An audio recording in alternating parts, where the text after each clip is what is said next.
You're listening to Conflict Radio on the Conflict Radio Network. Greetings, and welcome to Conflict Radio. We're going to have a show today, Monday. I guess it's August 3rd, 2020. If I'm reading the computer right. Sometimes it's hard to believe it's August already. What in the world is happening to 2020? It is just flying by. Now, the last episode, I was talking about my cat, and I'm going to go ahead and get into this a little bit because I find it pretty interesting.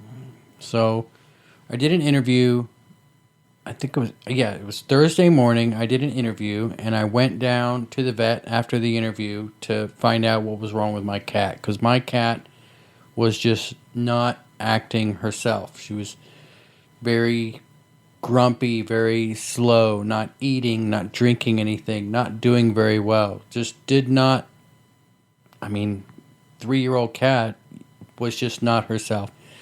So I did the interview, took the cat down to have her looked at, and found out that she was in complete and total kidney failure, that she probably wasn't going to make it. We're going to have to put this cat down.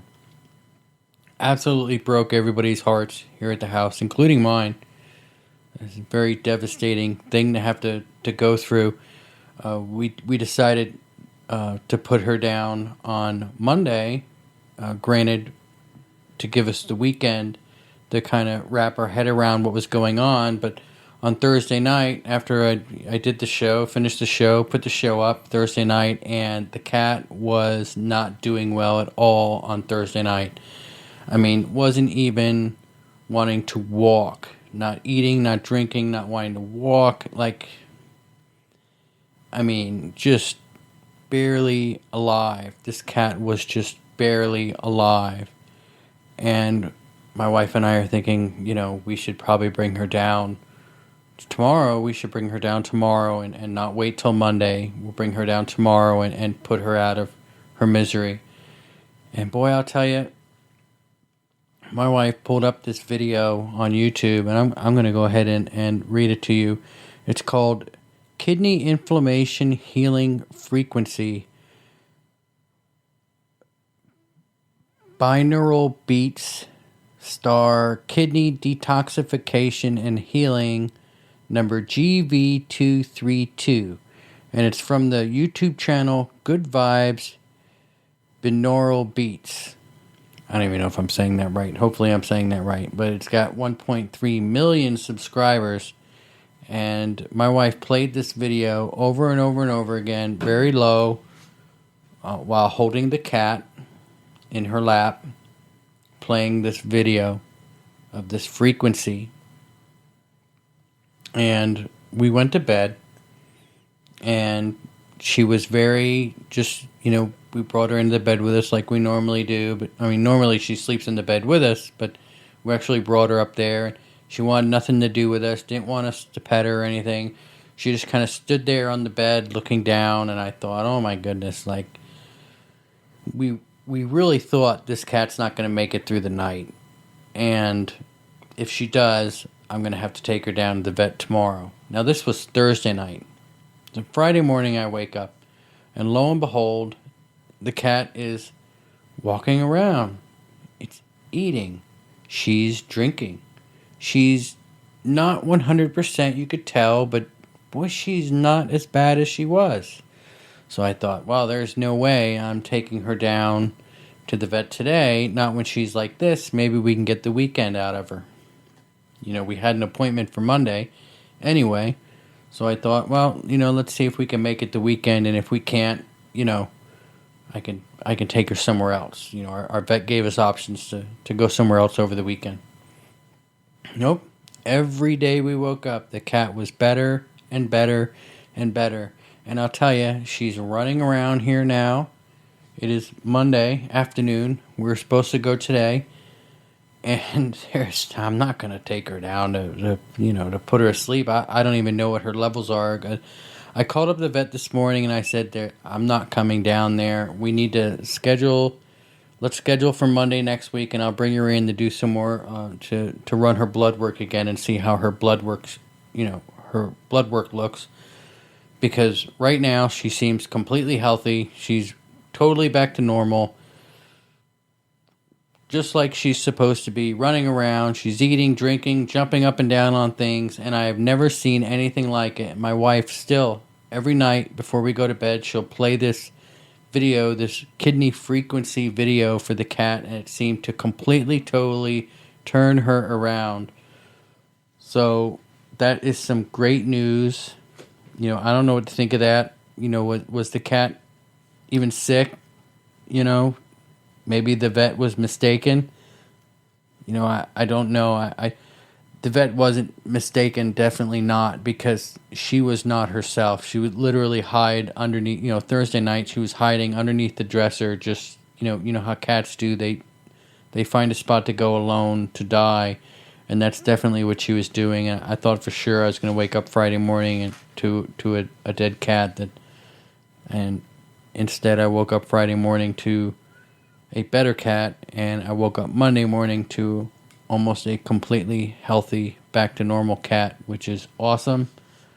Everybody that sent out good energy and good vibes and everything else, thank you so much. We're reserved as far as, who knows what her health is, what's going on. Did her kidneys just stop working and now they're working again? I mean, I honestly don't have any idea, and I'm not going to pay thousands of dollars to run all kinds of tests to see what's really going on or what really happened. I mean, I'll take her down next week and run her, I guess, blood levels, blood kidney count test stuff to see what her levels are. But, I mean, the vet was actually shocked that we weren't coming down there today. She thought for sure that cat wasn't going to make it the weekend, and we were going to have to bring her down there Monday, but she is completely healthy, eating and drinking and running around like nothing is wrong. And, I believe in miracles. I believe something happened. I was praying, my wife was praying, the kids were praying. We were playing this frequency stuff on YouTube. You guys were praying. Thank you. And I guess we'll see how that goes. But I wanted to give an update because I did have some people commenting and sending me letters and stuff, talking about stuff. And that frequency video, boy, I can't push it enough. If you have a cat with these same issues, try it. Definitely try it. Rewind back to what I said it was and look it up, because I put it away. So moving on. Today we have Tom Dongo on. Now, Tom is widely recognized as one of America's leading experts on the paranormal, UFOs, and extraterrestrials. He is the author of 8 books that focus on the paranormal, including his bestseller, The Revised Edition of Merging Dimensions, which describes the incredibly strange paranormal happenings which took place on the Bradshaw Ranch in Sedona, Arizona. He has appeared on over 24 national and international television shows. He has been on 32 international talk radio shows, including Coast to Coast AM live radio with 7 million listeners worldwide on 640 radio stations. He speaks widely and was a featured speaker at the International UFO Congress. I'm really excited to talk to him. I definitely want to, especially from being from Sedona, I definitely want to bring up the frequency healing and just healing in general, because I believe that there's a lot more to healing than mainstream doctors or mainstream medicine is leading us on to. And I believe a lot of you probably think the same, that there's a lot we don't know about healing, or a lot that we do know that's being kept from us. And I believe that that's true, especially when it comes to frequencies. I cannot deny what I saw take place here with my cat. I cannot. She was literally, she had to be carried from room to room. She would not walk. She was dying, and dying fast. And it seems that either prayer or frequency brought her back. And it seems like she's a totally healthy cat now. She really does. So I'm really interested in talking to Tom and getting him on and finding out exactly what's going on with the Bradshaw Ranch. There's some really interesting stories out of there. So I'll spare you any more boring talk. I guess, from me as a host, and we'll just get right into it with our guest, Tom Dongo, right after this. So welcome back to Conflict Radio. We're with Tom Dongo. Tom's most recent book, Merging Dimensions, The Incredible Saga of the Bradshaw Ranch, is available now. Tom, you there? How are you? Yes, I'm here. Really happy to be here. Well, we're definitely glad to have you. Do you want to tell us what this book is about, Merging Dimensions? Well, it's an updated edition of the original Merging Dimensions, and it's selling very well. Luckily, because my publisher has a ton of them, and Amazon has a ton of them. But it's all of my color photographs, the best of the best that I've got, is now in this book, and they are incredible, and they're all witnessed by other people that were there. So I don't, I'm not just blowing smoke out of my ears.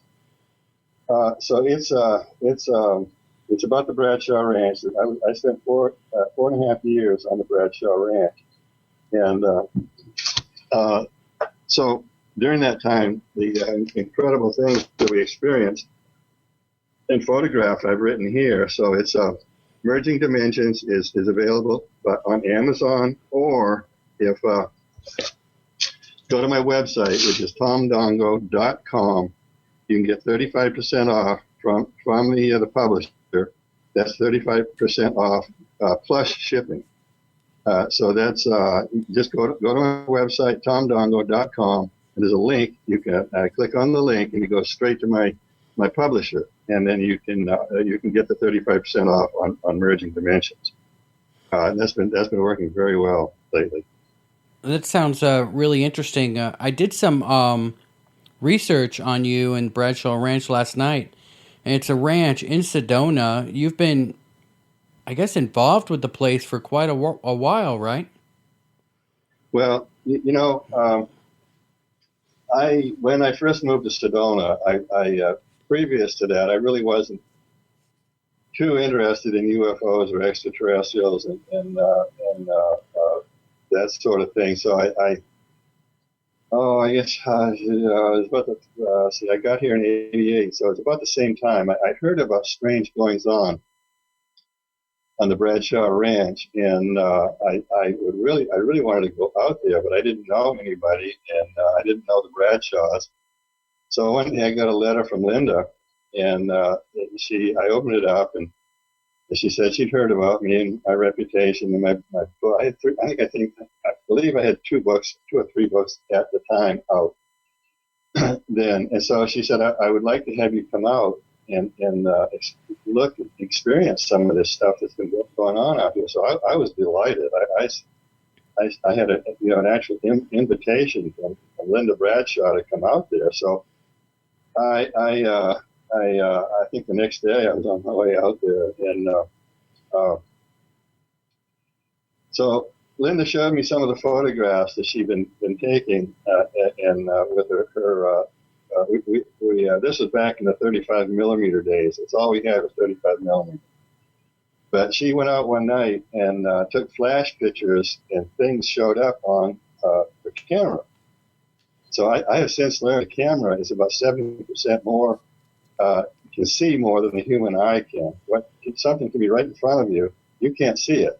But you take a flash picture and it lights it up, and so the camera can see it.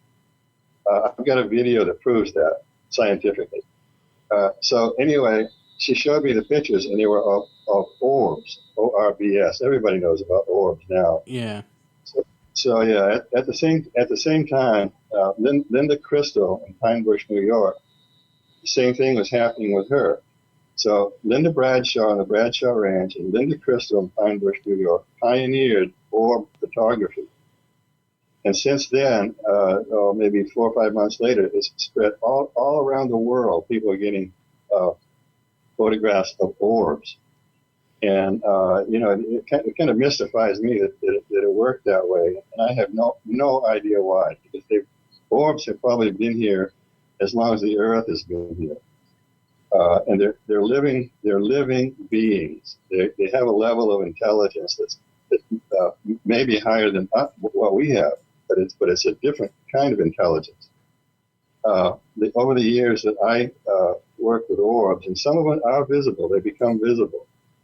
They seem to have the level of intelligence about that of a dog or a curious animal. So anyway, that started my venture on the Bradshaw Ranch, and it got just incredible over the next 4.5 years. We had camera crews from everywhere out there. BBC, Universal Studios, all the networks, NBC, Japanese, Swiss. We had, you name it. We had, for the next 4 years, we had camera crews up there, and they were taking pictures with, very expensive equipment, $100,000 cameras at night, cameras that film at night. So it was quite an experience, and we tried to. We were desperate for scientific equipment because we knew it was going to end. They always do. These things always end at some point.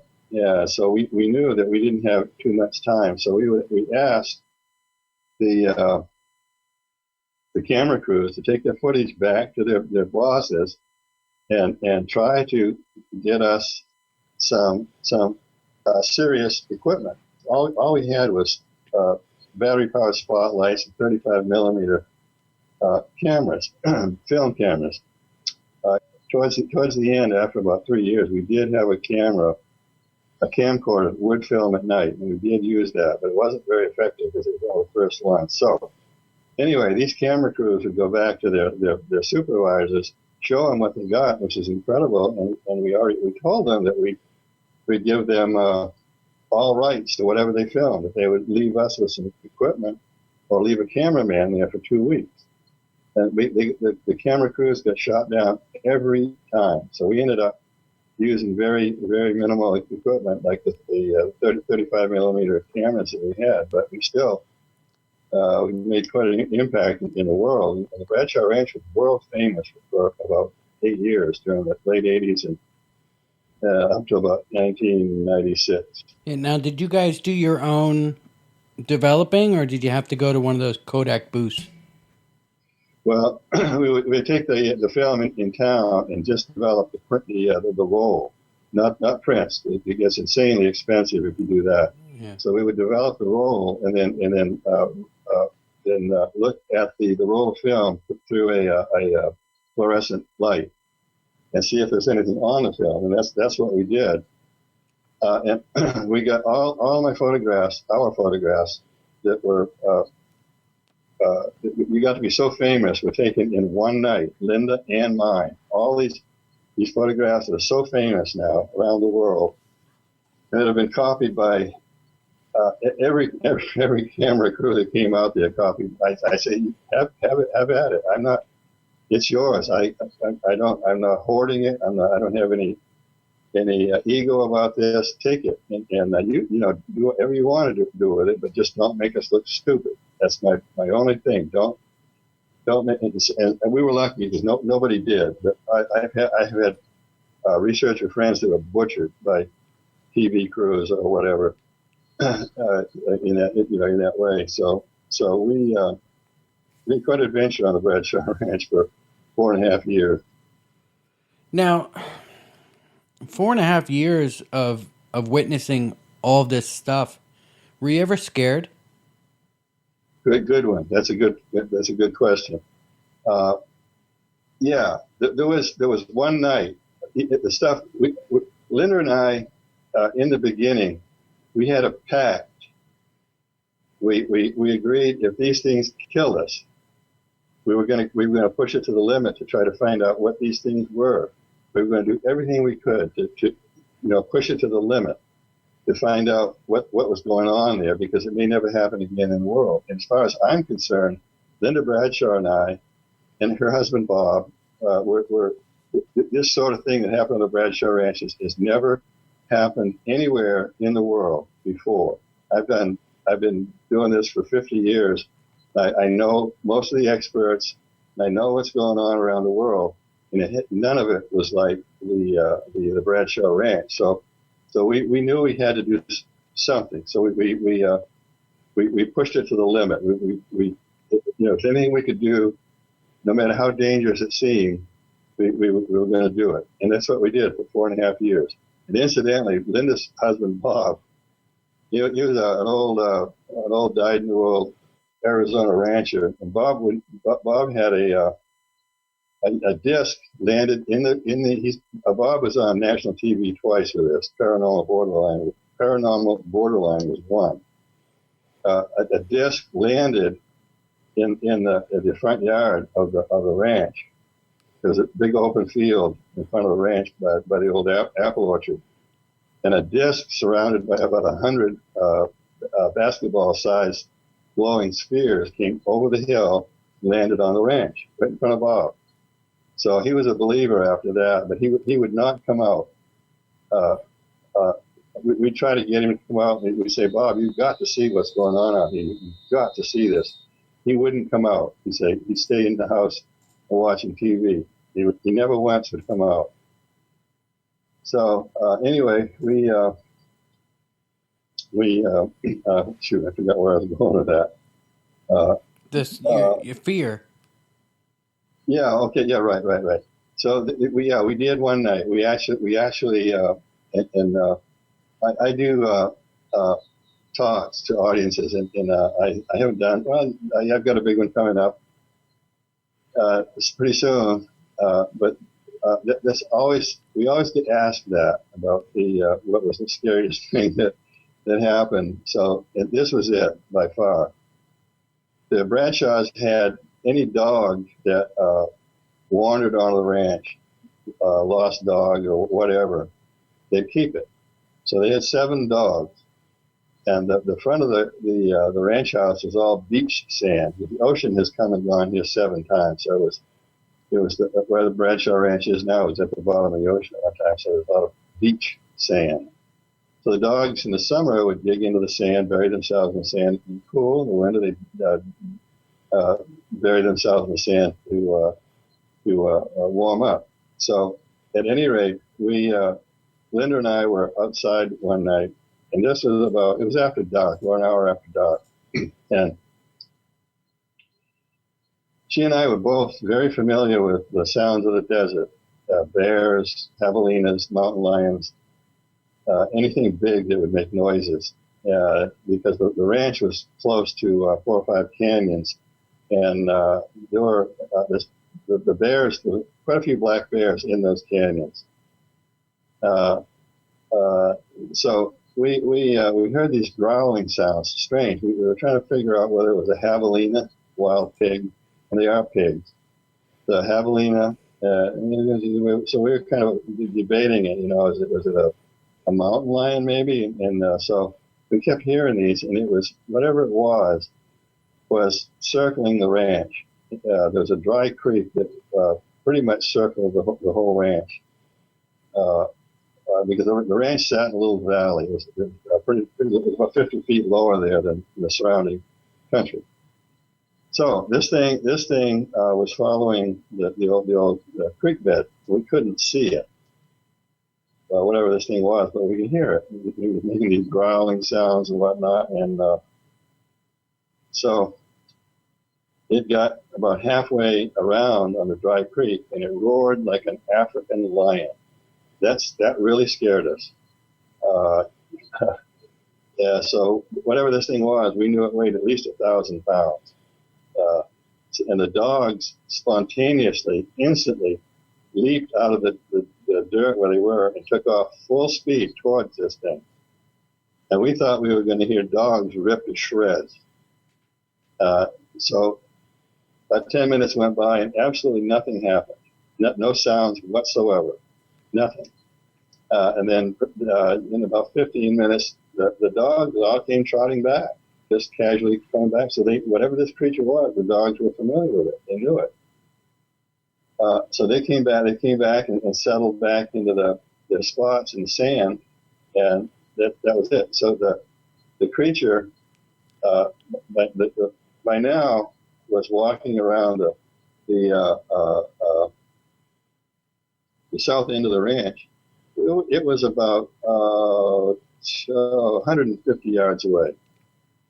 And there was a horse corral at the south end of the ranch and one at the north end of the ranch. And there were about 3 horses in the south corral and 4 in the north. And I said this many times to horse people. I said, have you ever heard a horse scream like a woman being murdered? And they said, no. Well, all these horses were screaming. And, I mean, it's a blood-curdling thing to hear. 5 or 6 horses screaming. And a horse can really scream. So the closer this thing got, and the horses in the south end of the corral of the ranch were trying to kick their way out of the corrals. There were 2 by 10 boards, about 8 feet high, and the horses were screaming and trying to kick their way out of kick the boards out off the pole. So the creature must have walked right by the south corral, and then the horses quieted down, and that was it. So we just before that, Linda and I, we each had 3.5 million candle power spotlights. They were battery, they were rechargeable. Mine was dead, but Linda's was still pretty well charged. So we walked. And Linda actually went in the house and got a pistol. First time we ever had any kind of guns. Well, no, not actually. The first time I got a story I can tell later, but it's pretty interesting. I had my M1 carbine with me. So anyway, we went down there as far as we could. We thought this creature was in the trees. There was a thick grove of ash trees, and we thought it was in those trees. It was very close to the horse corral, but it wasn't. It was on the hill, looking down at us. And if we'd have thought to shine our spotlight up on the hill, we might have seen its eyes glowing. But the thing was that the creature was, we figure, about 10 or 11 feet tall. And the next day we went up there, and we staked I'm 6'1", and my stride is 27 inches. This creature was 72 inches between. Its stride was 72 inches. So that's easily a creature of 10 or 11 feet. And the odd thing that I still haven't really been able to figure out is it left round tracks. Because I filmed some of them. I took pictures of some of them that actually had the veins. You can see the veins sticking out in the tracks. The only thing I can think, years later, I thought it was a Bigfoot type creature standing on tiptoes. And as it walked, the sand at the top of the hill was very soft, like beach sand. So we staked out the tracks. And unfortunately, I don't have that photograph anymore. Quite a few photographs were lost over the years. And it's pretty impressive. We had stakes with little flags on them. And each one was 72 inches from the track in the back. So you can see the stride of this thing. So that was the end of that. We never ran into that creature again. But Linda had it was called Big Girl. It was a white Bigfoot, and I had trouble with all the stuff that happened on the Bradshaw Ranch. I had trouble with that one because I'm going, yeah, okay, a white Bigfoot. So the incredible stuff that happened. I had a hard time with that. I really did for a while. And then one day there was an old Western movie set. John Wayne, Elvis Presley, Randolph Scott, Maureen O'Hara, all the major stars were there in the 50s and 60s. The old West town, the movie set, pretty well fallen down, but it was pretty much intact. So Linda and I went down there way out. There's no way to... I'm losing you on your microphone there. Really? Yeah, I got you back now. Okay. Is it okay now? Yeah, sounds good now. Sorry, I didn't mean to interrupt you. Maybe I'll lower it just a little bit here. Is that okay? Yeah, that sounds good. Yeah, okay. So anyway, Linda had this white Bigfoot. And she would see it on occasion, and so we were in the old western town, and big feet have. I've been studying big feet for over 30 years, all types. Yeti in the Mongolia and the Himalayas. They're everywhere. They're all over the world in different types. So we were the big feet in this country have a habit of taking a limb or a log and hitting a tree 3 times, bam, bam, bam, real hard. And so we were going out of the town, going up the hill back toward the ranch, and something picked up a 2x4 and slammed against the side of a building. And after that, I was a believer. It was whatever it was very strong. And then shortly after that, so I was a believer. And Linda used to leave food out for big girl, Bigfoot. And she put it up high and way up high so that any animals like a raccoon couldn't get to it. But a tall creature, 10 feet tall or whatever, could reach it easily. So it would be gone in the morning, and there'd be a pattern of sticks on the ground. Yeah. That was the Bigfoot's way of showing gratitude, evidently. So, and it in the book, it laid in the sand. There's a picture of it in the book, and it laid in the sand and did like a snow angel kind of a thing, moving its hands back and forth, and arms back and forth, and it's about 10 and a half, 11 feet tall. Now this was Big Girl, the one that Linda was familiar with, and Bob had been a rancher his whole life, and he said there was no animal on a ranch, cow, horse, or anything could leave an imprint like that, laying down. You can see the head, the arms, the legs, the feet. It was about 10 and a half, consistently 10 and a half feet. I've got a good picture of that in Merging Dimensions. So anyway, I've told this story 100 times. I always get a kick out of it. The ranch hands thought we were bona fide lunatics, real fruitcake, new age weirdos. So, and I had some trouble with some of these guys because they were so negative about the stuff that Linda and I were dealing with. So one day they went hunting on the ranch, and Linda said they left the ranch house, and they'd been gone about 10 minutes. And Linda said there was this blood-curdling scream because Big Feet hate guns. So evidently the white Bigfoot had seen it. So about 10 minutes later, these guys, all 3 guys come back. She could see them in the distance doing a 100-yard dash back to the ranch.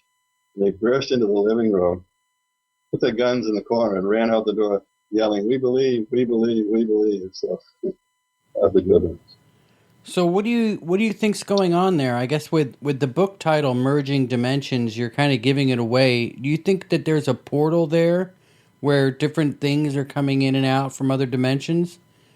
Yeah, there's a famous portal there. It's about 30 feet south of the ranch house and about 20 feet in the air, and it's about 20 feet across.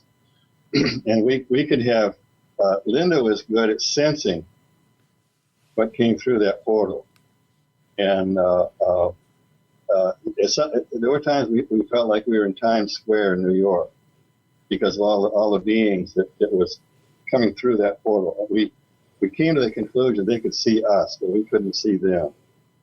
And it didn't bother us. So we would walk around at night just burning up film, taking flash pictures and seeing what showed up on the camera. And a lot of that stuff is in my book. So we, like I say, Linda was way more sensitive to this stuff than I was. So we would, one thing we learned is that these beings that were there on the ranch can manipulate time. They can speed up time and they can slow down time. And the reason we know that was because on the old 35 millimeter flash cameras, there was a red light that would light up when the camera was powered up to take a flash picture. So we would put our thumbs over we found out that it fooled them whoever they were, they were watching that red light on the cameras. So we put a thumb over it and then turn quick, up, down, whatever direction, and take a flash picture. So we caught some of them off guard, and we did get some headshots of these creatures, and nothing real plain. But Linda got one night. Linda and I were standing together, and it's the blue-haired man photo. It's very famous. It's been all over the world. It was a man standing in front of us. Neither one of us saw him, but Linda took a picture, and he has blue hair, eyes so small. A Japanese film crew pointed that out one time. And about 100 people have seen it before that, and the Japanese said, "Look at his eye. The eyes is half out the size of ours, and had an ear that was completely different than us humans." It's some sort of I've had medical doctors look at that photograph, and they say this is some kind of an organ in front of its ear.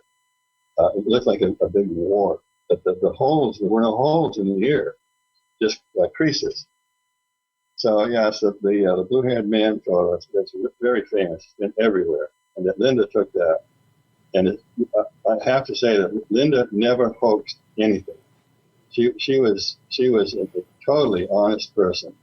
Never, in no way, neither one of us ever hoaxed anything. It's all authentic as we took it. And we gave all those photographs away. We didn't charge $10,000 for the blue man photo. We just said, take them. Whatever we find, we give it away. We'd get a fee sometimes for the interview, but we never hoarded the photographs or anything else we got in film. We got some pretty good film. So that's yeah. Why do you think that the government never showed up and would investigate your claims? Yeah, I hear that a lot. We don't really know because there were so many. Outside of the Bradshaw Ranch, there are probably. The government bought the Bradshaw Ranch. I'll get to that. Remind me if I forget. Yeah. But the U.S. government owns the Bradshaw Ranch now. But in the area, there are. I don't like to call them bases, but they're underground installations, and several of them are government, the U.S. government. Because I know of one where, excuse me. I lost it. Yeah, I know of one where I know exactly where it is, and it's super dangerous. I had a friend that was a. You're talking about an underground military base? Yes. This is I don't know if it's military, but it's a U.S. installation. And he discovered it because he's a counterterrorism expert. I don't know how he did, but he showed me the evidence, and I just gobsmacked because it's so obvious that thing is there. And I'll talk about this. I'll pinpoint where it is to top level researchers, but I will never tell the public where it is. Never ever. But so anyway, he was. He had his life threatened twice. They said, "You come back here again, and we will kill you." So I know exactly where it is. I know exactly where it is, and it's an underground. That one's U.S. But now I talked to a guy that was an ex-CIA agent. He wasn't an agent, but he was a CIA operative. And he told me about a U.S. base here that I have never heard of before, not a clue.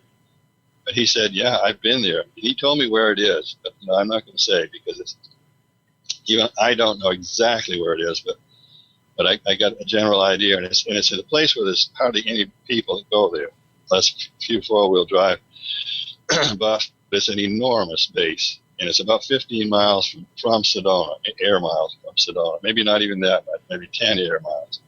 It's huge. And I said, I told him, I said, I have never, in all the years I've been doing this, I'm the world expert on Sedona by far. I never heard anything about this. And he said, I flew a jet plane out of that base. It's an underground base. And he said, I flew a jet all the way to China from that base. There's an opening, and there's a runway down there you can fly jets out of. And so anyway, there's some more about this that I probably shouldn't talk about. It pretty much pinpoints the area. I could find it. There's something there that I could look for. That's all right. You could tell us where it is. Yeah, no, it'd be dangerous. It would be dangerous. It might be dangerous for me. I have no doubt that there's underground bases out there that we have no idea about. Mm-hmm. Well, a couple of them, at least two of them are extraterrestrial. And there's one right in front of me is Mingus Mountain, and Jerome, the town of Jerome, is right there. And over the mountain on the other side, for the last 10 years, almost all the UFO activity here has been to the west of Jerome. So there's an alien base, so many UFO, I'm talking ships, come from over the hill and from the same area. So there's a base over there somewhere, and they can camouflage these entrances so well that you can't see them. I think they use holograms. I'm not sure, but anyway, my friend, the counterterrorism expert, wanted to rent a Jeep. You want to go find that? I said, no, I don't think that's a good idea. I really don't. Because people disappear that way. Because they have here in Sedona. People have gone into the canyon and never come out. So anyway, so there's two extraterrestrial bases here. And I've had CIA agents, police, active police, an Air Force intelligence friend of mine who just got out of the Air Force, research this stuff, and it's no question it's there. And there's another base underneath the town of Clarkdale. It's near the town of Clarkdale. This one's extraterrestrial. But the interesting thing is, two off-duty police were UFO buffs. They actually got in there, and they said they found a manhole cover that was off. So they went down in and they started walking around. It was caves, tunnels. And they said they were swarmed by U.S. military with machine guns, M16s, whatever. They said, you guys turn around, take a hike, forget what you saw. And so, but I know for sure because where they were was extraterrestrial. So the U.S. military is either working with these extraterrestrials, or they know of them. So I don't know for sure. That sounds really interesting. Now, did anybody try to go through the portal from the Bradshaw Ranch over to the other side? Yep.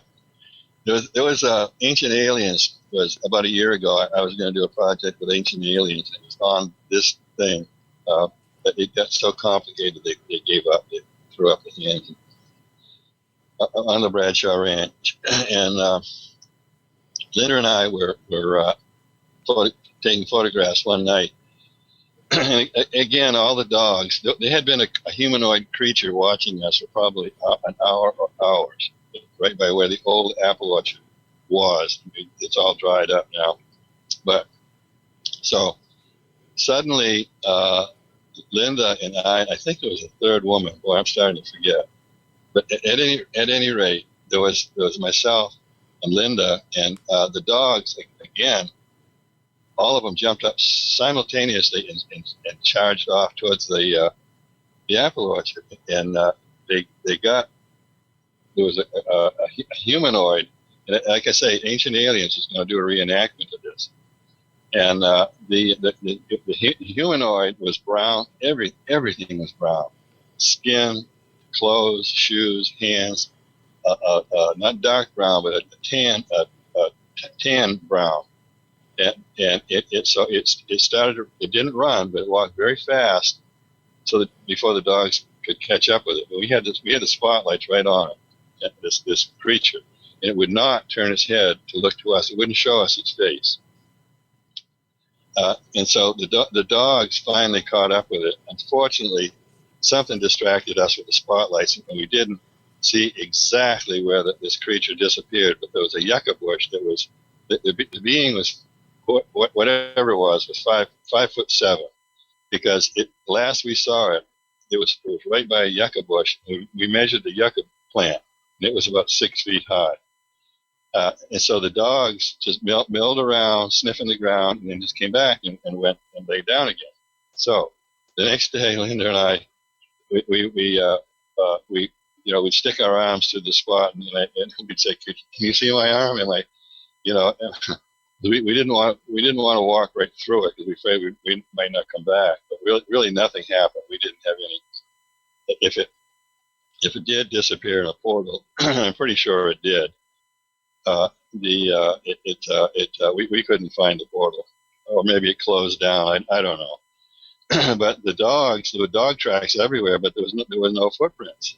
This thing did not touch the ground. This humanoid did not touch the ground because there were no humanoid prints there whatsoever, and it is powder soft. This ground was powder soft. So that was our experience with that portal. And the big one, you really couldn't get to. It's too high off the ground. It's about 20 feet. But I was with the History Channel. We flew a helicopter around the ranch, and there was the pinyon pine that was 50 feet tall. Pinyon pines grow maybe 20 feet maximum high.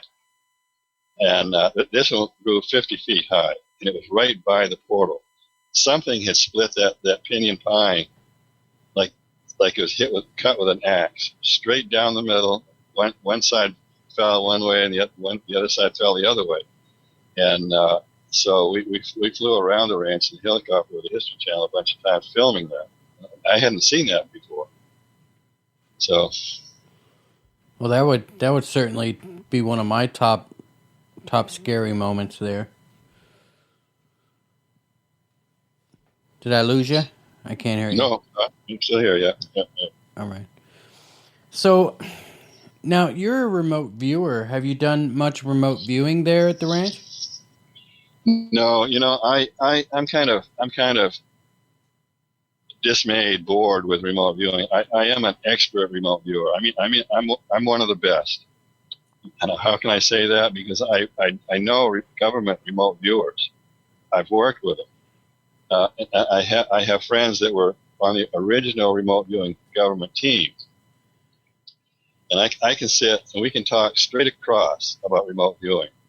And we have some really interesting conversations about that. In fact, I told one of my friends, I said, if we were in the Bible Belt talking about what we're talking about in a restaurant, they overheard us, we'd be tired. We'd be lucky we'd get out of this town alive. We'd be tired and fed and run out so fast. He had been a colonel in the Air Force, so he said he laughed and he said, "Yeah, because the stuff we talk about, even a highly knowledgeable person would be stunned at what he and I talk about with using remote viewing." So anyway, remote viewing, I don't use it much anymore because there's nobody I can do it with. I had a woman friend. She left about 10 years ago, and she was a government trained remote viewer. She worked at Los Alamos, and we had a lot of fun. We travel around the world, around the universe together, and look at things, sightseeing. But the unfortunate thing is most people have no idea what remote viewing is. If anybody is listening wants to go on my Facebook page, Tom Dongo, you go back about 5 posts, and I did a complete story about how you can remote view. It's what I know and how I use it, and it's if they stick to that, they will learn remote viewing. But people these days are just so diverted by television, football games, hamburgers, going to grandma's house. Only out of 100, a handful of people would even try it. And some people were disappointed because they couldn't learn remote viewing in 2 days. I mean, that's the way it is these days. Everything's instant. And it takes a while. It's not hard. It's actually, if somebody works at it hard, really intentionally tries, they can start to be a remote viewer almost instantly. And what remote viewing is projecting your subconscious to a place. Time and distance has no meaning. And I've done it many, many, many, many times and proved that it worked. And I worked with a psychologist for 6 months. He was in Durango, Colorado, and I was in Sedona, and we did experiments. He wanted to see how good I was. I was about 80% accurate. He would put stuff out for me in his living room. He had a beautiful house in Durango up on one of the mesas. And if things that were in the sun, I could see easily. But if they were in the shadows, I had a hard time seeing. So we did this. I found that his animals, he had a dog, and his birds. He had an aviary on the outside of the house, and they could see me. They would fly right up to me and look at me, and the dog would come over and look at me, and sniff and bark, and I looked at him and I said, "You little bastard, you can see me, can't you?" And he'd go, So he'd follow me around. I'd look for Tom outside.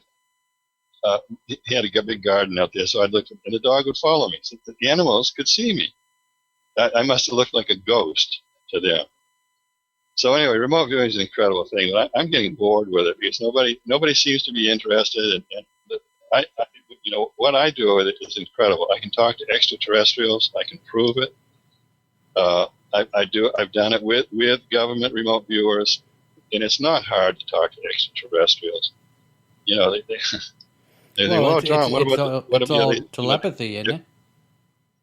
Yeah. Well, yeah, it's partly telepathy, but people say, "Well, Tom, what about the bad extraterrestrials?" They're only bad because they don't. We don't recognize them. We don't. We're oblivious to most extraterrestrials. I'm even talking about the ones that are killing us, and they are. But if they know you can see them, they respect that. I know this stuff sounds crazy, but I've proved it. I was jump in there anytime. If you want to ask anything about extraterrestrial, remote viewing. Yeah. But anyway, yeah, go ahead. Yeah. Can you remote view through the portal?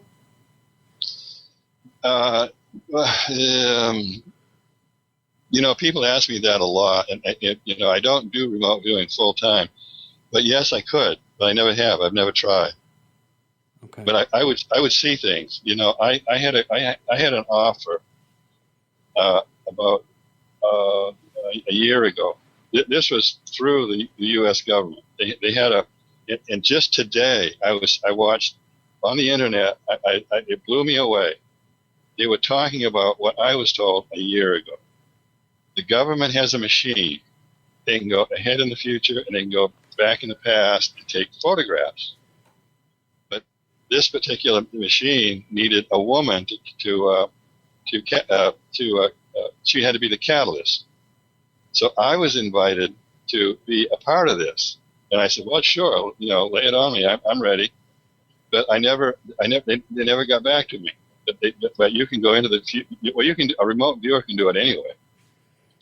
You can go into the future. Are you talking? I don't mean to interrupt you, but are you talking about Project Looking Glass?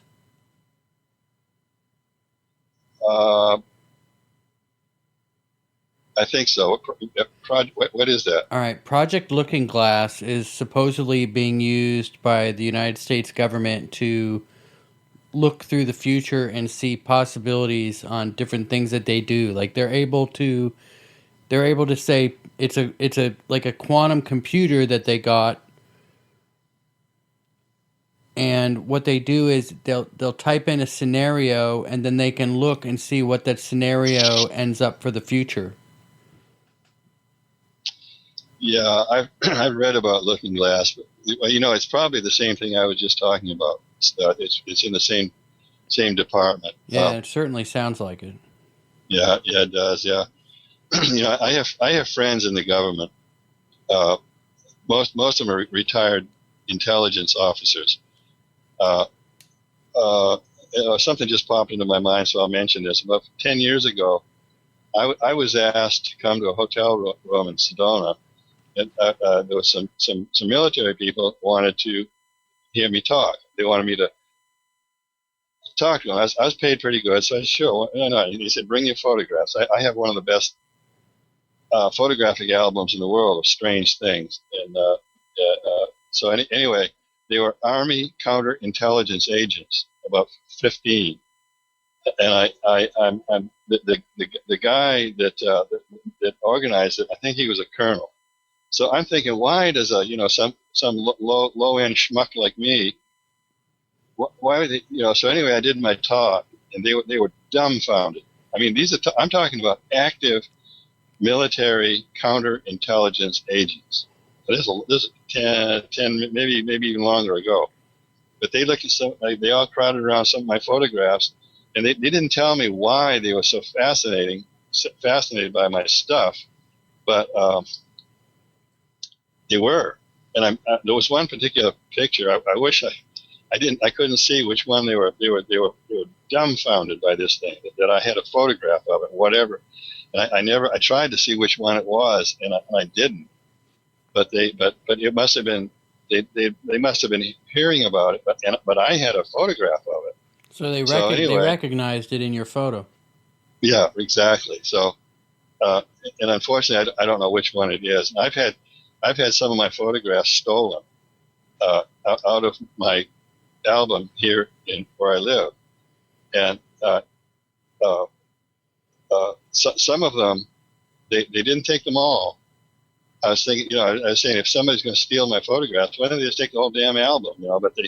But there were just some photographs. I had a drawing. Extraterrestrials have said that you will never photograph the inside of one of our crafts, but I got some. Anonymously, I got sent a packet of drawings. The artist was very, very good, of a crashed UFO in New Mexico. The whole crew was dead, and so somebody sketched the inside of that ship, and those photographs were stolen. Those drawings were stolen from me because Are you talking about Roswell? No. This is completely different. There were 7. Roswell wasn't the only one. There were seven other crashes all the way up to Wickenburg, Arizona, at the time of Roswell. So I got that from Colonel Wendell Stevens. Wendell Stevens is famous. But he said it wasn't only Roswell. There were 7 others, all in a curving arc all the way up into Arizona, about the same time as Roswell. So, and I know about most of it. So anyway, I remote viewing. So I was Joe McMonigal, who is probably, I heard that Joe's still in the remote viewer. He's still there. I was maybe 15 years ago. I was at a UFO conference, and I was standing right next to Joe McMonigal, and he was talking about some of the things I do. I do some amazing psychic things. Amazing. Like I told you, I can see into a human body like an X-ray machine. I've done it on hundreds of people. And I do psychic things is very, very, sometimes I think am I going crazy? I've gone through that so many times, but then something will validate it, like this. I was going out into space and going on to alien spacecraft and talking to the extraterrestrials. And how they talk is not like us. It's like telepathy, and they project pictures. Pictures worth 1,000 words, and that's what extraterrestrials do, and they're good at it. Sometimes I can't understand the picture, so I tell them, do it again. I can't get your picture. I don't understand it. So they sometimes they will. Sometimes they'll just blow it off. But so anyway, I used to go. I thought I've got to be going crazy for sure now, because I would go out into space and go on to alien spacecraft. There's lots of them. There's hundreds, maybe thousands that are in orbit around the Earth. And So I would go up to a. It's easy. I can do it anytime. I've taught audiences how to do it, which is really quite a trip. Uh, so anyway, you can go up to an alien spacecraft. If it feels threatening, if it doesn't feel good, get away from it fast, because they don't mess around. So, but if you go close to an alien craft out there in space and it feels good, just keep going closer and closer and closer. And then if it still feels good, go right inside, and they'll look at you. They'll think, oh, another damn human.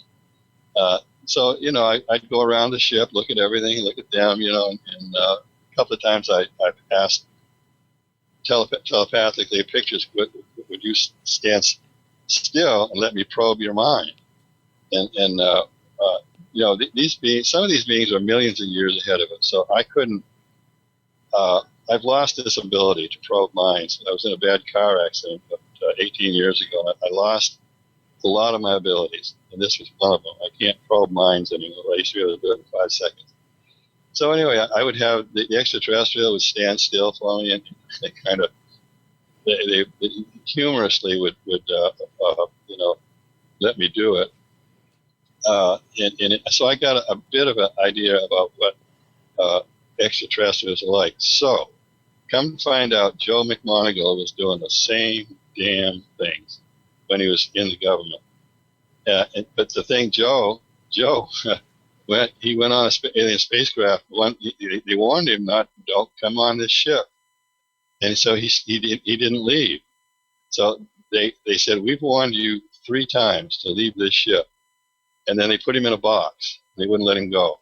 Some kind of a glass box. He couldn't get out of it.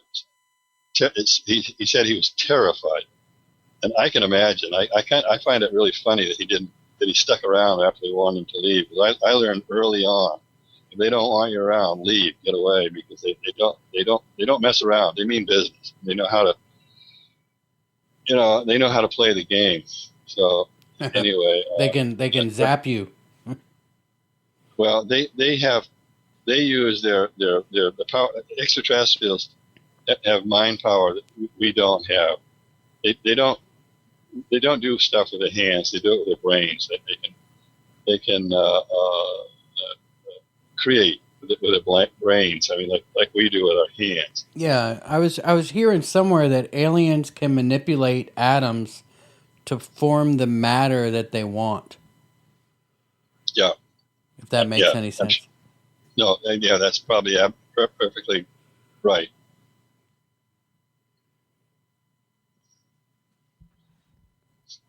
But I've worked with ghosts. I've talked to ghosts. I do crazy stuff, and I've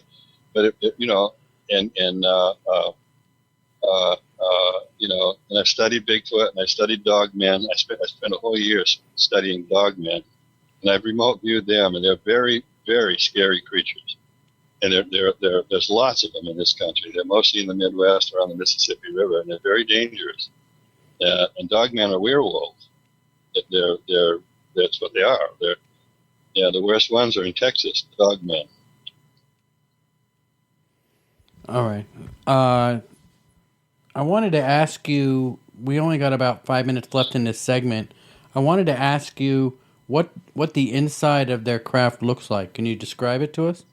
Yeah, good question. Yeah, it's very smooth. There's no sharp edges, and it's very, very. The light is very, very soft, always. But there are no sharp edges. It's all, if you bump into something, it's a round, smooth, and the texture is very like cloth, soft cloth. Like, I mean, it's not like, it doesn't feel like metal. Maybe plastic, or plexiglass, or something. I mean, or plastic. So it's we have no idea what what they construct. It's not because I don't know. I mean, I've tried, and I've had, I've talked about this with friends. And they don't know either. I mean, we're before we go on the break, we have powers. Us humans have powers. We have no idea how powerful we are. But the problem is we don't use it. Well, we're kind of in a safe mode, I believe, our brains right now. Yeah, yeah, yeah. Well, the fear, it's fear. People are afraid to develop. We were just talking about that healing ability, that sort of thing. That's to heal somebody instantly. We can do that if we know how to do it. Yeah, this stuff's pretty interesting. When we come back after the break, I want to talk to you a little bit about what you may think of the possibility of our evolution of consciousness and how that actually plays a part in what you just said, what we can do with our brains. And a lot of people think that we're being suppressed subconsciously through the food that they're giving us, the programming that they're giving us, through all of this stuff to try to keep us from waking up. But absolutely, I want to talk about that in just a few minutes. We're with Tom, everybody. We're with Tom Dongo, everybody. And his newest book, Merging Dimensions, is available now on Amazon, or you can get it for 35% off at tomdongo.com. And we'll be right back with Conflict Radio right after this. Welcome back to Conflict Radio. We're with Tom Dongo. Tom, how you doing? How was your break? Great. You get a refill on your drink and everything? Yeah, I'm all set.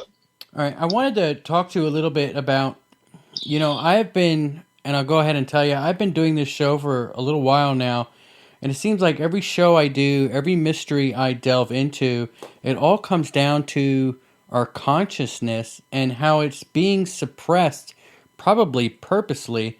And I'll go ahead and run you off some examples.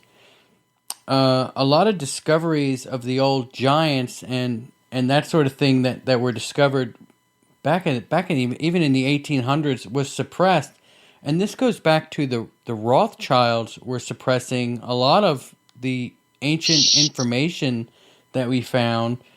How this might all be going into a giant deep state conspiracy to keep our consciousness. Our consciousness, if I could say it right, I guess, my friend Jared Murphy, he's on the show a lot. He says, like, we're in safe mode. Our brains are in safe mode. We're not experiencing the full aspect of our brains. We're forced to live in this consciousness that isn't right.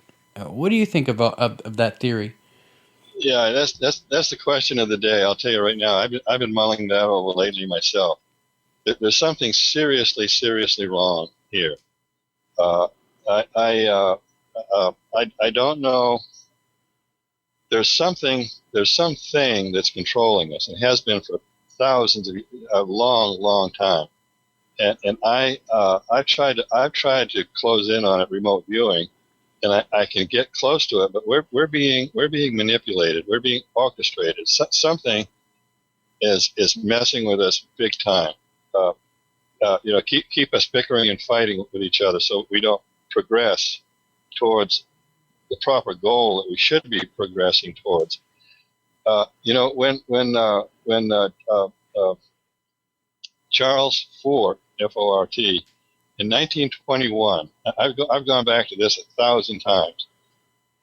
In 1921, Charles Fort, all he had, the only thing he could use for research material was magazine articles and newspaper files. And the last thing that Charles Fort said when he quit doing this stuff was, "We are somebody's herd of cattle. We are somebody's herd of cattle." And I agree with him totally, but I can't figure it out. Why we're being suppressed and manipulated and herded, in the way we are. And I think, I'm talking about some of the abilities I have, the natural abilities. I went to the Berkeley Psychic Institute, Santa Cruz, California, and I found out how powerful my psychic abilities are. So I can use all these things, that I do, the remote viewing and all that, and I'm trying to figure it out. And I've talked with some of the brainiest people on this planet about some of these things, and nobody. Everybody is confused. Nobody, and if somebody does have an opinion, it's usually BS. I mean, it's just something that they pulled out of the air. It's just their ego that that wanted them to say that. But something is controlling us, and I'm trying to, I'm oh shoot, turn this off. That's all right.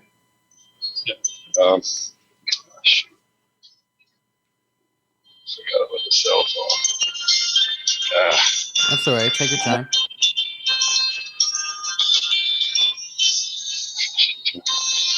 Trying to shut it off. I won't shut off.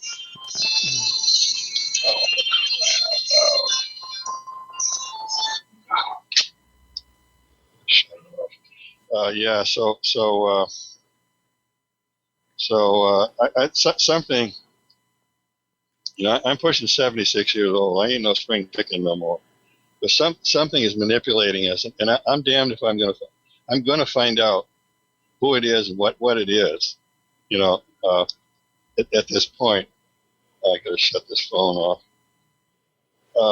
So it really bothers me. It pisses me off because all this stuff that's going on right now, somebody is manipulating us to their end, whatever it is. And I don't think it's extraterrestrials.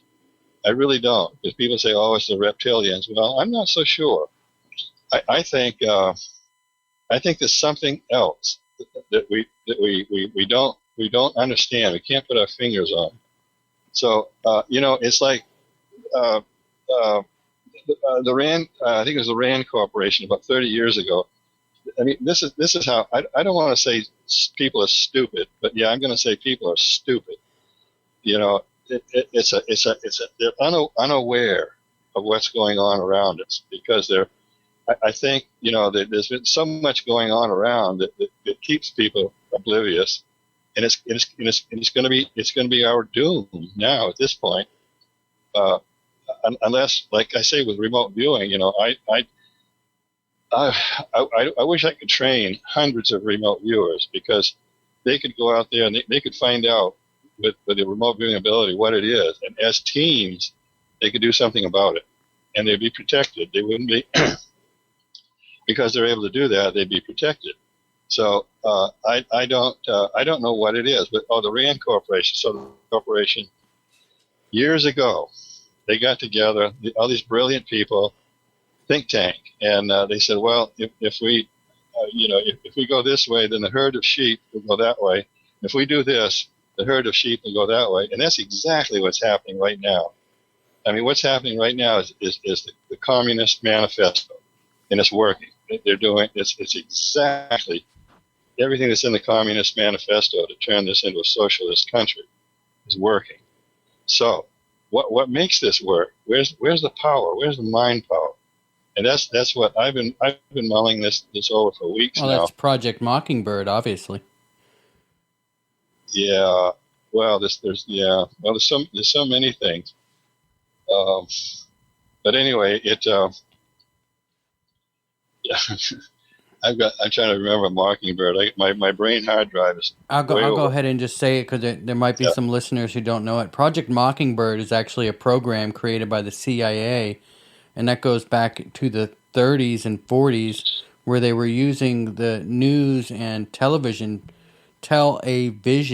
programming to basically start programming the American people to think and do things as if they wanted to, how they wanted us to think. Yeah. Oh yeah. That's what you see. What bothers me enormously is people don't look around. They react. They react like a herd of sheep, instead of saying, "Oh, wait a minute, what's going on here?" Look around and try to figure it out, and go, "Aha! Oh, they're trying to make us all into communists." So people don't do that. They're and this new thing now that I saw on the internet the other day, they're able to manipulate around 20 million votes through Facebook and several other these social medias, just by sending out some announcements of politicians. They're able to manipulate around 20 million votes. So anyway, I don't want to get into that, but see, that's people don't go. Yeah, I don't want to get into politics. That's politics and religion. Well, Yeah, you know that joke. You know, if you're lost, hopelessly lost in the woods, just start talking politics, and in 10 minutes somebody will be there to argue with you. yeah, I know that's probably the truth today. I mean, Yeah, you got to today. be you got to be careful what you even say, otherwise, Yeah, if you say what the mainstream media or the mainstream doesn't want you to say, they'll just completely eliminate your right to yep. say it anymore. Yeah, like that. What they're doing to doctors right now. Coming out about these things that have been completely stifled. These panels of doctors. So at any rate, so Yeah. we're in a mess right now. It's Well, let me ask you about that since we're talking about it. I've had a few guests on where we talk about, somebody has mentioned QAnon. I don't know if you have any idea who yeah, I that do. is, Yeah, and I then do. you have basically the deep state is in a war with the cabal, or the Yep. cabal is the deep state. They're in a war with the alliance. Blah blah blah. I think David Wilcox talks about this. Um, there's a lot of interesting things going on all around. I mean, you got to kind of wonder what is really happening. I mean, when it comes to the coronavirus, it seems like it's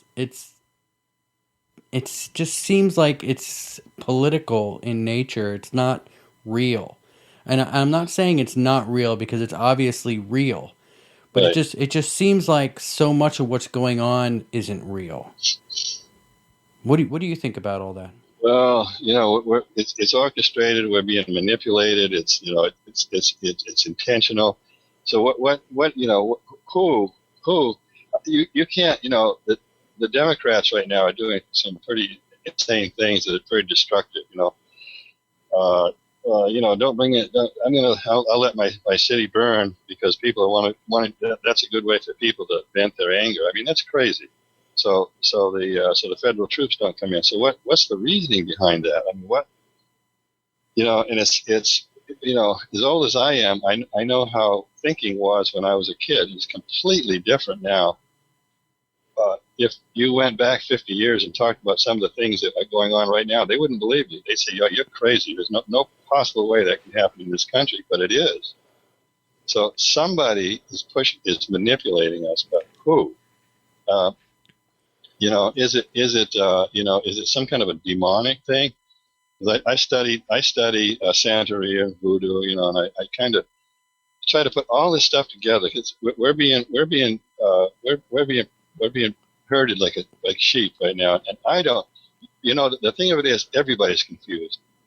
I talk to some really smart people, and they don't have any idea that everybody's confused, and that's why that's divide and conquer. That's what whoever is doing this, and it's not George Soros. It's something more powerful. It's kind of like it's a team effort and the way we're going. I think I saw on the internet the other day, 90% of scientists now say we're not going to make it.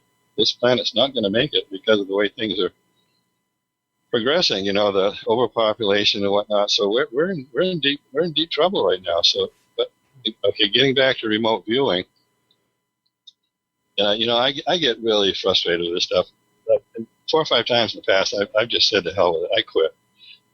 I don't. It's just little old me. And but if remote, and I tried to explain it on Facebook, and I have a lot of people that really appreciate what I said. But with remote viewing, if there were enough remote viewers, and everybody can do it, we could solve most of the problems on this planet. So there's that thing a couple of weeks ago, what is it, 10 days, they were trying to get extraterrestrials to meditate to come and help us. Well, they didn't. So why?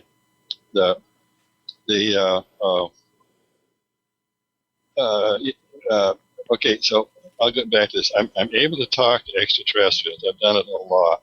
Okay. Now they're avoiding us. Well, here's an example. A friend of mine was at the 20 years ago. He was the top UFO researcher in the world.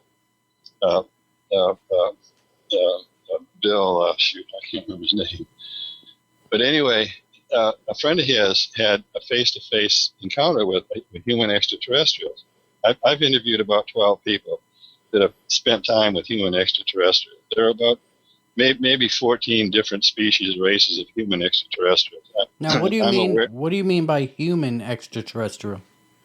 Well, they're human, and they're not.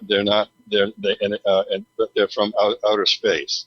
You mean like they're just like you and I? Yeah, exactly. There's hundreds of thousands of them here, and and I've been several times close to some of them, so I have a pretty good idea of how they look and how they react. I'll get to one story in a minute, but they're and they know they're from other planets. They're not walk-ins. Somebody say, "Oh, they were walk-ins." I said, "No, that does happen, but they're not. These are extraterrestrials out in the stars." I've been dealing with this for 40 years, and there are some of them couldn't care less what we do to ourselves. They're totally indifferent. None of them are our enemies. The humans. It's the humanoids. There are about 150 races of human and humanoid extraterrestrials. That may be a low number, and they're watching us all the time. So, I'm trying to remember his name. Anyway, his friend was met with some human extraterrestrials, and he said, "Why don't you people come in and stop us before we kill ourselves off or destroy the planet?" And he was told, he says, "We can't, because whatever you humans do, we would be held responsible for interacting in your system. We would be, if you whatever you did, we'd be held responsible for interjecting ourselves into your system. So we can't, in a way." So I thought, that's pretty interesting. The Brookings Institute, about 25 years ago, the government told them everything they know, and I know pretty much what the U.S. government knows about extraterrestrials. I'm awfully close. And so anyway, the U.S. government does not want us to know about what they know about extraterrestrials. And they have said, the military has said, we will never tell the American people what we know about extraterrestrials. And I know what they know. And they're right. They shouldn't. So anyway, about 25 years ago, the Brookings Institute... Why shouldn't they? Why shouldn't they? Well, people couldn't handle it. Some extraterrestrial races are pretty brutal. So here's what happened with the Brookings Institute. So the government told them, this was about 25 years ago, and the Brookings Institute is a very prestigious institution. So the government told them what they knew then, and I pretty much know what they knew then. Go out and with that in mind, ask the public, what if they knew that extraterrestrials were here and they were going to interact with us? How would they react? And Brookings came back and said, don't tell them anything. Two things will happen immediately. There'll be a revolution amongst the religions, and the world economy will collapse. So the government didn't, and they were intending to 25 years ago. So I have friends in military, they're all retired, but they were in military intelligence. Many of them had cosmic top secret clearances. I still know a few that do.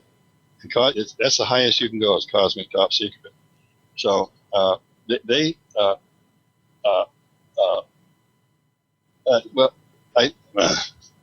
not going to go there. But at any rate, they said that the intelligence services, Air Force, Navy, whatever, they're compartmentalized, so nobody knows, nobody has the whole picture, but they know. I had this one guy, Frank, tell me, we know for certain that the U.S. government has been dealing with face-to-face with extraterrestrials since probably 1936, and absolutely from about 1943. They've been working with human extraterrestrials. So, so I have a friend. He was a high-ranking military officer. Now, this was 40 years ago. He was working, and this guy would never stretch a story or tell to fabricate something like this. Never, ever, ever. He said, I'm guessing 40 years ago, because he would have been about a lieutenant then. But they were working with praying mantis extraterrestrials. But he said they were half human and half praying mantis, so they weren't too bad. They were ugly and kind of weird, but they were half human.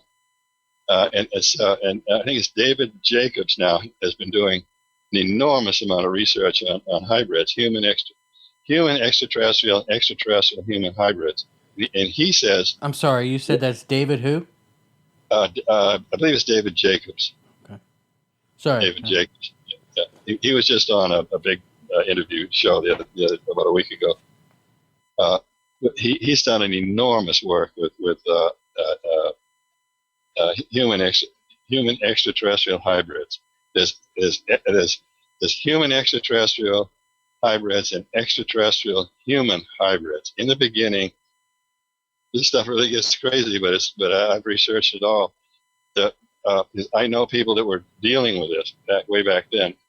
There were extraterrestrials were hybridizing humans. So now, the U.S. government is hybridizing extraterrestrials. Last I heard, through Emery Smith, there's 21. The U.S. government has been able to hybridize 21 extraterrestrial races. They're half human and half extraterrestrial. So I'm thinking, where the hell did they get the bodies? So they've got to be shooting down extraterrestrial craft. That's the only way, because the U.S. has devices now that can shoot down any alien craft, and they're doing it. What, when, and why the extraterrestrials haven't retaliated? Maybe they have. I know. I worked with the Russians 20 years ago, and the UFOs were shooting the Russian MiGs down right and left. Why? Because the MiGs were trying to shoot down a UFO. They wanted to collect a few so they could back engineer them. Yeah, I've been hearing that there was a craft shot down in Brazil recently. Yeah, I haven't heard about that, but no, there have been many. There have been about maybe 6 U.S. fighters shot down by UFOs. And the most part, it was their own fault because they shot at the UFOs. But I worked with, I had, I don't know where it went, but I had a tape with a Soviet colonel in uniform saying that we ordered all of our fighters, fighter jets, to stay away from UFOs as far as they can get, because we've had about 35 of our fighters shot down by UFOs because they were trying to shoot a UFO down so they could back engineer them. And I knew Marina Popovich long ago now. This tells you how old I am. But Marina Popovich was a colonel in the Soviet Air Force, and she had 3 world speed records in MiG jet fighters. And she had gun camera footage of a fighter closing in on a drone. His missiles were armed, and a UFO dropped right in front of the MiG fighter, and immediately the base was screaming, "Break off! Break off! Break off!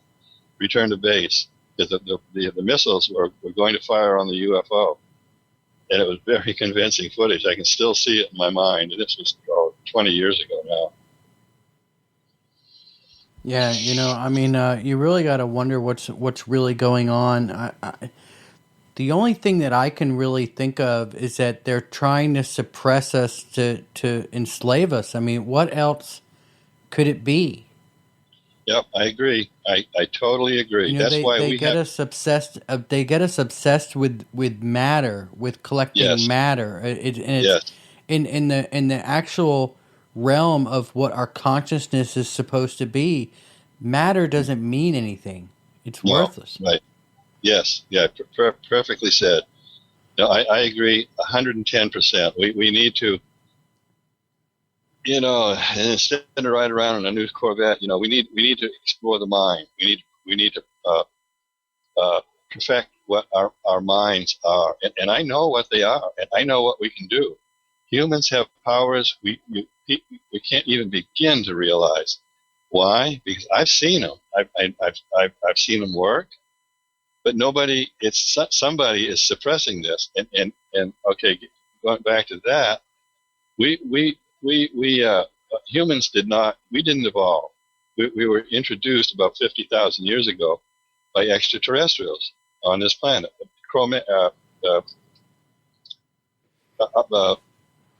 trying to think of the word, but at any rate, 50 to 80,000 years ago, uh, the people we are were installed on this planet. Probably the theory is that slaves mining gold and diamonds in Africa. That's where it started, and I wouldn't disagree with that. But we have my friend Lloyd Pye. Lloyd wrote a book, and Lloyd was a good friend of mine. He's been dead a couple of years now, but Lloyd wrote this book. He proves humans have defects that animals don't. We have things wrong with us that animals don't have these things because their DNA is perfect, but ours isn't. Lloyd was able to prove that extraterrestrials spliced their DNA in with ours about 50 to 80,000 years ago. And now, this is what fascinates me, and I wish I was younger. I'm damned old now. I won't have time to get into this, but I think we are becoming extraterrestrials, human extraterrestrial. We're becoming we are becoming them. We're evolving. Yes. Yeah, right. Yeah, we're evolving into human extraterrestrials. And some of them are very interested in us. I think that's what they're looking at. Can I tell you a story? Sure. Episode 4 of Conflict Radio, we interviewed David Thibodeau. And I don't know if I'm sure you've heard of Waco, but he was one of the survivors of the siege at Waco. Oh, yeah. Yeah, I'm sure you've heard of David Koresh. Yeah. And I was always a little bit interested in David Koresh. Obviously, he followed and he studied the 7 seals and the book of Revelation. Yeah. And one of the things that I was interested in is what his actual interpretation of the 7 seals was. And I was talking, David got me in touch with another survivor named Livingstone Fagan. He lives in Britain. He is still studying the 7 seals with in the way that David taught them. I'm sure you've heard of David Koresh. Sure.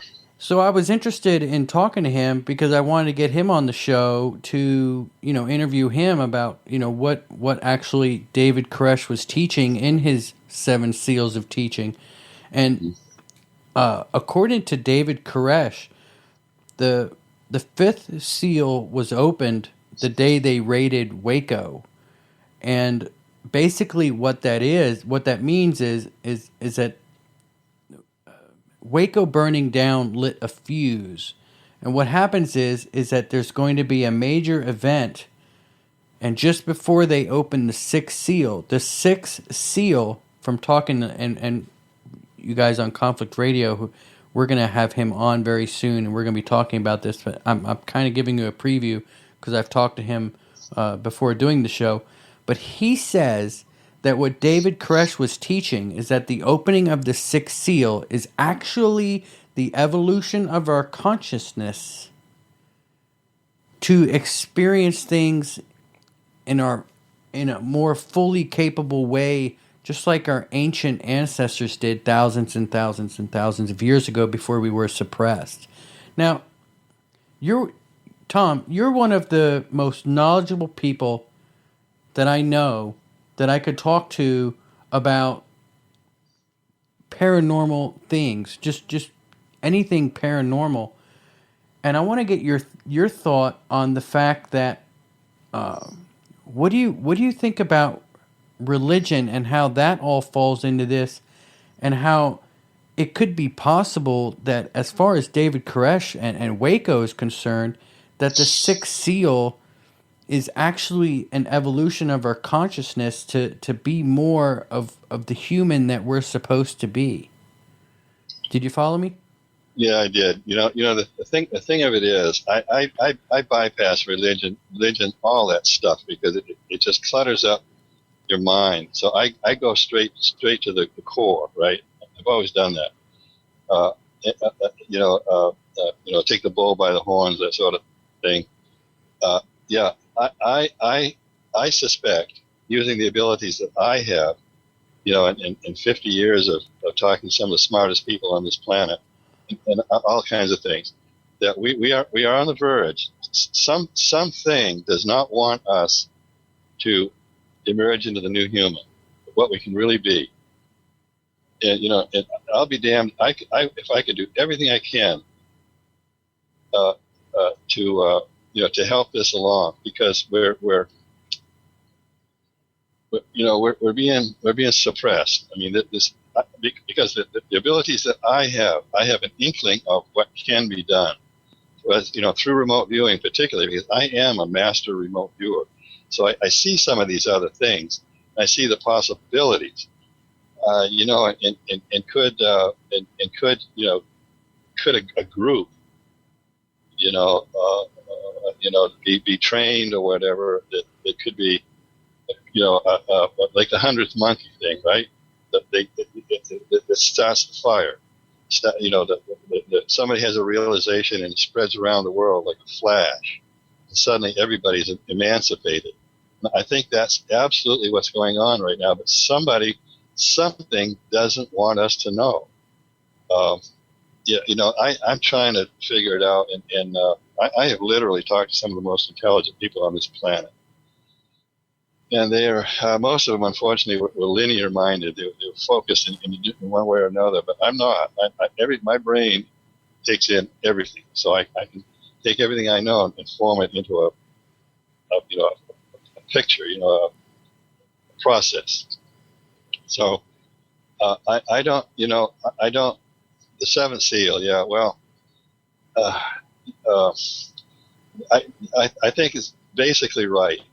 But there's so many things, it's probably only one of 100 things that are a possibility. And is it real, or is it somebody's imagination? Did somebody? Because a lot of there are a lot of innocent charlatans around. I mean, they mean well, but the stuff they're putting out is bullshit. I mean, it really is. It's totally. And I don't want to get into this too much, because I'll piss a few people off, but. There's especially the love and light crowd. I'm really coming down hard on the love and light crowd. I've had enough of all of them, because they're leading people in, hearts, love, angels. I mean, love's wonderful. I mean, it's a crucial thing. But they're leading. They're. I take the good and the bad and formulate. Take it all. Are you still there? Yeah. I think I lost you for a second. Yeah, something happened. Yeah, I'm with you. Yeah. So anyway, that's what I'm thinking. I wish I could, put it into a picture, of this, but we got to do it. We're running out of time. Seriously, running out of time. We've got to. You're exactly right. You're talking about this woke crowd, I guess, that's out there today, that think that, if we just give everybody a place to live and give everybody food, and that'll solve everybody's problems. That doesn't solve everybody's problems. That opens up. I mean, that brings in more slavery. I mean, who are they to decide what I need? Maybe I don't need I don't need you to pay for my apartment. I don't need you to, to pay for my food. I can grow my own food and live in the woods if I want. Why force me into an apartment or a house or something? I think that they're being fooled. Yes. Yeah. Well, they're leading too many people astray. the things we need to focus on, we're not. We're you know, what I do, I tell some of these people, I take the very good, the very bad, and I put it, I choose a line through it, a line of thought through it by knowing what's very good and what's very bad. But these people, it's only angels and love and perfection and everything's perfect. Well, everything isn't perfect. So I'm having a lot of trouble with that kind of thinking these days. That it's really doing more harm than it is good. Yeah, like you must love and respect everybody, or we're gonna burn down your city. Yeah, yep. Yes, like, wait a minute, what? So, doing some remote viewing, have you looked into the future, and could you give us maybe a warning or of an idea of what you've seen? Is it good? Is it bad? Oh, I haven't really. I can't tell. It's like somebody said to me, it's constantly changing. So I read it was a government remote viewer said, we're not doing too good with that either because it's constantly changing. And that's true. I mean, if it changes, shoot, yeah, this is very important. Lynn Buchanan, he's one of the top government remote viewers. And he was saying, well, I'm glad I thought of this because this is critically important. He said, if we even remote view into the future, we change the future. When I read that, I'm going, well, damn, I never thought of that. That's true. He said, if we remote view into the future, we change it. So we have to be very, very, very careful. And Lynn Buchanan has always been one of the top remote viewers in the government. So I'm thought, well, dang, maybe that's why I can't penetrate it. I can't.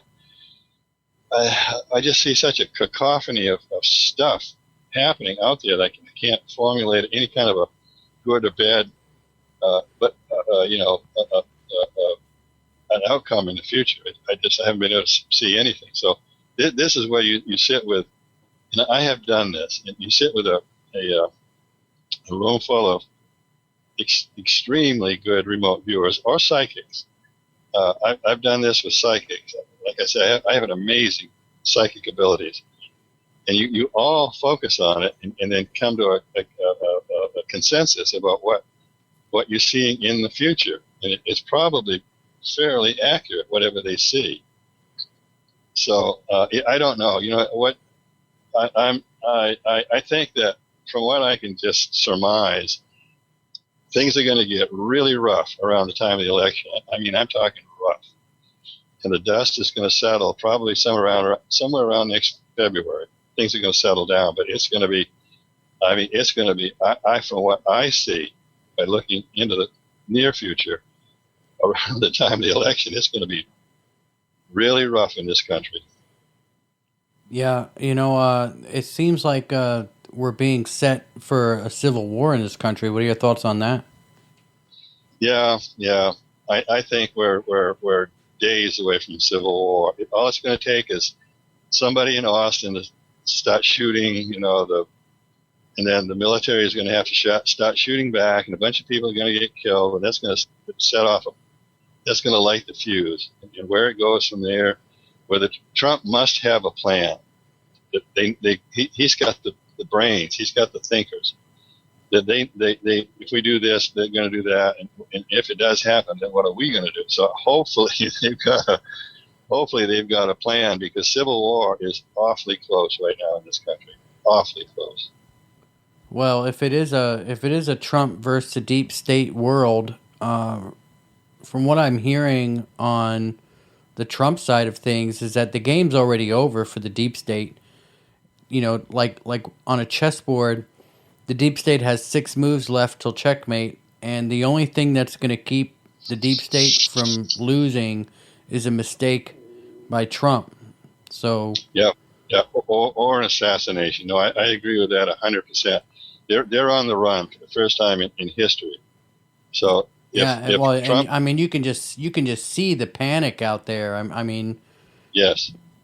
It's unbelievable what's going on. I mean, even there's people talking about the Democrats or the deep state. I don't mean to say Democrats, because there's deep state on both sides of the aisle. there's good Democrats and there's good Republicans, I believe, but there's deep Sure. state on both sides, and that's what we're Sure. really fighting. And I mean, I'm hearing that we're working with China to release this virus on purpose. Yeah, I'm sure this coronavirus is intentional. It's been released for a plan. They knew what was going to happen, and they've made the moves progressively as this thing goes. Because people are finally realizing what suckers they were in this whole thing. People are real critical thinkers. But, God bless critical thinkers. If we didn't have critical thinkers, it would be over by now. So people are finally putting two and two together and figuring out what's going on, and hopefully we can stop it. They can stop it. They can correct it and make it a great outcome for everybody, which can happen. I mean, it can be a beautiful future, but the moves have got to be made right now. Yeah, I hope, regardless of what is going on, I mean, everything that we're dealing with in life on both sides is, I believe, just speculation. So, Yep. Whatever is really going on, I certainly hope that, the good in humanity can overcome, and hopefully, according to David Koresh, this has been a fuse burning for quite a while, and something major is going to happen. But something major needs to happen for our consciousness to evolve. Yep. And when that happens, we'll start using more of our brain than just the small percentage that we're using now, and Yep. we'll be able to understand and see a lot more clearly things that are really out there, and things that are really going on, especially the stuff that you witnessed over at Bradshaw Ranch. I mean, how many people do you talk to about stuff that happened down there that have just said you were absolutely loony or crazy? Mm-hmm. I mean, yeah. Well, luckily, I've been able to prove everything in my books. Whenever I talk about something, I can prove it, and I will tell people, if you can prove me wrong, that's the end of it. I'm not going to bicker and squabble with you for 6 months over it, like some friends I know do. They'll bicker and squabble themselves to death. I saw something the other day that was on the internet. It supposedly came from the Bible, and they, another thing that kind of, this is all intended for us to evolve. Waking up, wake up. It's time to wake up. The Bible, and it was some, I don't remember where, but because I read so much stuff during the day, I'm reading stuff all the time, so I don't. But it hit the nose exactly with what's going on right now. I mean, right, precisely. But it didn't say what was going to happen. It didn't say we were all going to end up. But if this is true, if thousands of years ago, like Nostradamus could see this, how in hell did they do it? I mean, they've got to be able to travel. They can see in time forward, or this is scary, or it's happened before. So we're at another critical juncture. And what are we going to do this time? Yeah. Do we evolve or do we destroy each other? Yep. Exactly. Now, do you think that there are humans on the earth now that already are of full consciousness? Well, a good question.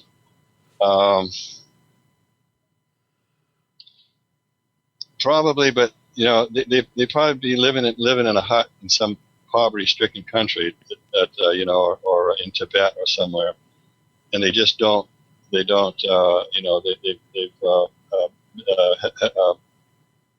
have awakened.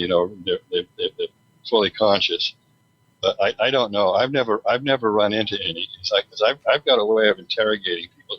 I've interviewed 400 or 500 people easy over the last 40 years or so. And I've got a really good knack for interrogating people when I really focus. So, I've run into some, unfortunately, many people that claim, if these people that claim to know everything, actually, I have come to the conclusion that they know nothing. And there are plenty of people that claim that, oh yes, they have answers to everything. So I go, okay, good, fine. It's see you around. But in the ones that are really with go slow, that say very intelligent things slowly, critical thinkers, and some of the greatest ones like Plato, back in the past, Plato was incredible. The things that he said. How did he know? How did Plato know these things that he knew? 3,000 years ago, or whatever. So, it baffles the heck out of me. I just don't. I don't. There's some great mysteries. Maybe maybe some extraterrestrial land sometime and tell us what's, illuminate us. I don't know, but something's got to change pretty soon. It's going to be, we're going to be toast. Well, that's kind of sad to think about. Yeah. So, I'm trying to get let's get off this subject for a little bit because we're starting to tread water in places we probably shouldn't. I do want to. We don't. I guess we've got about 20 minutes left, and I want to talk to you a little bit about healing and frequency healing. You're right there in Sedona, where a lot of frequency healing is said to take place. What could you tell us about that?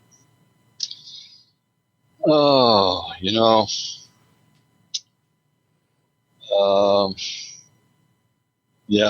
I live in Cottonwood now, but I was in Sedona 32 years. I've seen it all. There are some people that they claim to be healers, and they are because other people believe that this person is a healer, so they're healed, right? Okay, so. And a lot of them use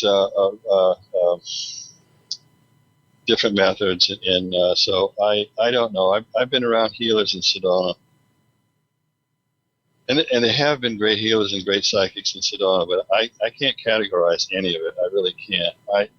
When I was first in Sedona, I did vortex tours the first 2 years I lived here. So there are hundreds of vortexes. There aren't just the four popular ones, that all the tourists go to. So I've physical healings in all the years I was doing tours with hundreds and hundreds of people. I only saw maybe 2 physical healings, but I saw many, many mental healings. They had emotional problems or psychotic or whatever, neurotic. I saw many, many of those. There were people had been in a vortex area or a high energy area and were healed. But I would stay in touch with a lot of these people. A couple of weeks later, I'd call them up and I'd say, "How are you doing?" And they say, I'm fine. I feel wonderful. I'm healed. I haven't felt this good in years and years." But so there are so many healers. Unfortunately, in this area, there's a lot of charlatans. They're just trying to. They either know they're a charlatan, or they're just trying to make a buck, make some money. But I've never.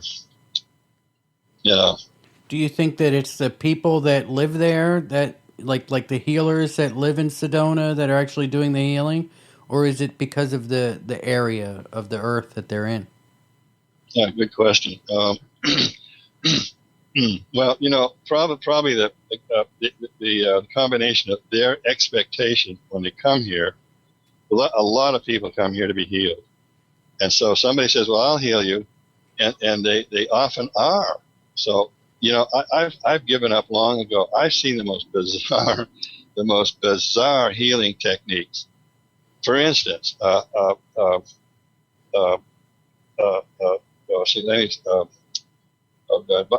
biomagnetics, right?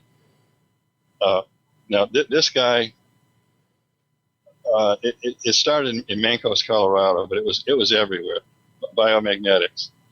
The guy started this so he could have sex with 16-year-old girls. That's the whole deal. He made it up. He said that one day he was taken up on a ship by extraterrestrials and he was shown this technique. Well, he didn't. But it worked. I mean, he would, because I was there. I took the course. I had a girlfriend at the time that wanted to go. We went to Mancos, Colorado, and you just touch your fingers, your two fingers, and touch spots around your body, which is, you know, I was thinking, I mean, what the heck does that do? But it worked. There was some because people believed it worked. I mean, I saw some phenomenal healings, and it was just BS that the guy had made it all up so he could hang out with teenage girls, you know. And so anyway, it came out that you know, we're kind of like John of God in a way, but John of God was a different deal. Mm-hmm. So you know, I don't know. The whole thing is just power of the mind, I think, a lot of times, you know. So I don't know. I've tried to figure it out for, you know, forever, and I can't. So you don't. So basically, what I'm asking is like, do you feel like Sedona is a special place? Like, I guess a lot of ley lines come together there. Do you believe that there's a science, a realness to that? Yeah, I sure do. You know, ley lines are very, very real and very they're important. I mean, they do affect people, humans. So I don't think. Well, yeah, there was a book out about ley lines about 20 years ago. I can't remember. I don't think it's even available anymore. But a guy did write a book about ley lines in Sedona. So yeah, no, I'm sure a lot of people come to Sedona and get healed. It probably has a lot to do with the energy. Somebody told me once that, I could be way off on this, the body vibrates perfectly at 4.8 hertz. And they've studied that the energy areas around Sedona, and they're 4.8 hertz. So if somebody goes into a vortex area, they're 2.6 hertz, and they go in, because I've seen this happen. They go into a vortex, and their body frequency has changed to 4.8. So they're healed. You know, I mean, it's I've seen it happen. So it's I may be wrong about 4.8 hertz, but that's you know, that's, but so yeah, no, I've seen phenomenal healings with things that. I'm just going to go ahead and interrupt you here for a second. Yeah, basically what you're saying is that whatever frequency our body reacts to best, whatever the frequency our bodies are supposed to be at, is the same frequency that's there at Sedona. So when people come to Sedona, their frequencies align with the frequency that's there, and that's what it's supposed to be, right? Yeah, well, if you go back, if you get out of the city, Sedona's getting awfully crowded now. I mean, you know, it's like everywhere else.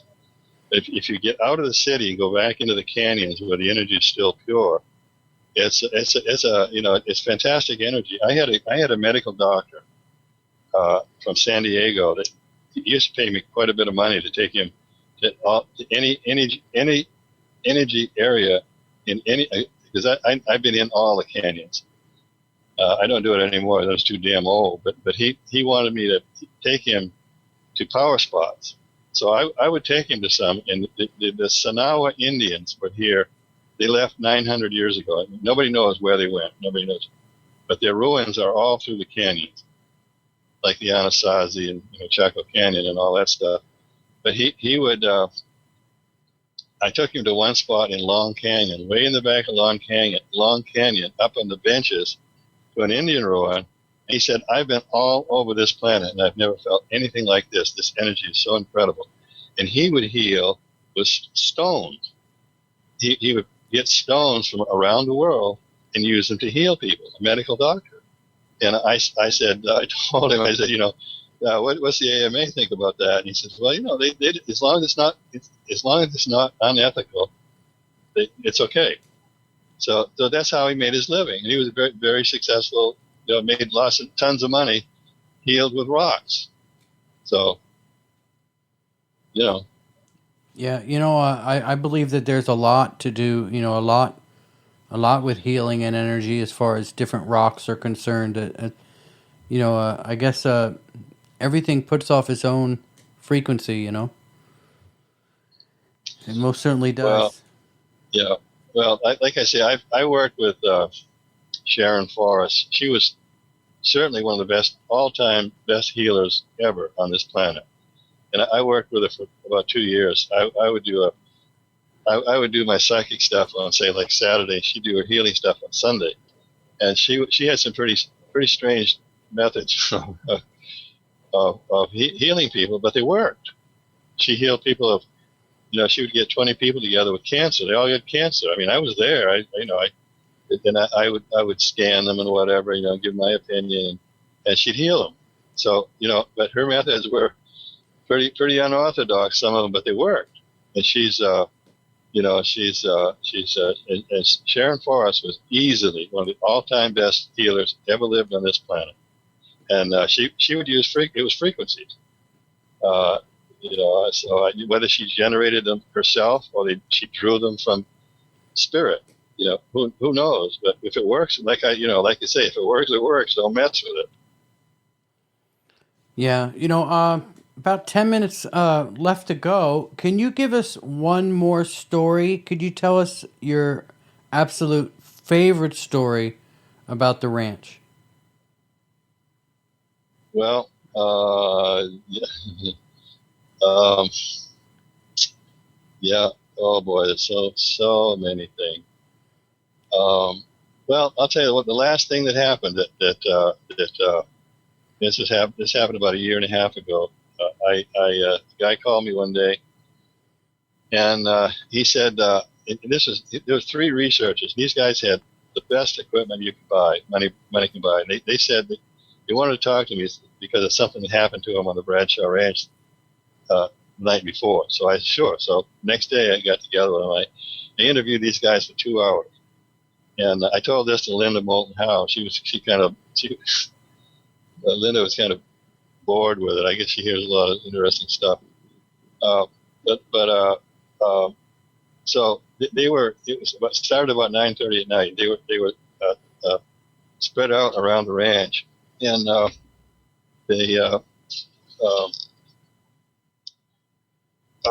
they saw some headlights on the top of the hill. Bradshaw Hill is above the ranch, and so they saw lights up there, and a lot of times the tourists will come up here and then turn around and go back, but this one stayed. Then it started coming down the hill. There's a road off to the left going into the Bradshaw Ranch, but the car, or whatever this thing was, went down through the trees. I mean, there's no road there, but it was going down through trees like it was on a road, right? Zigzagging back and forth. So I got down to the bottom of the hill, and it went straight across where there was no road, and it was driving like it was driving on a paved road. And it got to the University of Northern Arizona has leased the Bradshaw Ranch for they're researching native plants, trees, bushes, whatever. Oh, that's what they say. Yeah, right.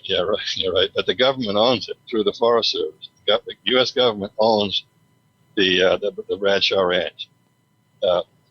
So anyway, so this thing comes across, it's like it's on pavement, goes right through a chicken wire fence, an 8-foot chicken wire fence, across a cultivated field like it's on pavement, goes through the picket. And I've seen this. I mean, this is crazy stuff, but I've seen it.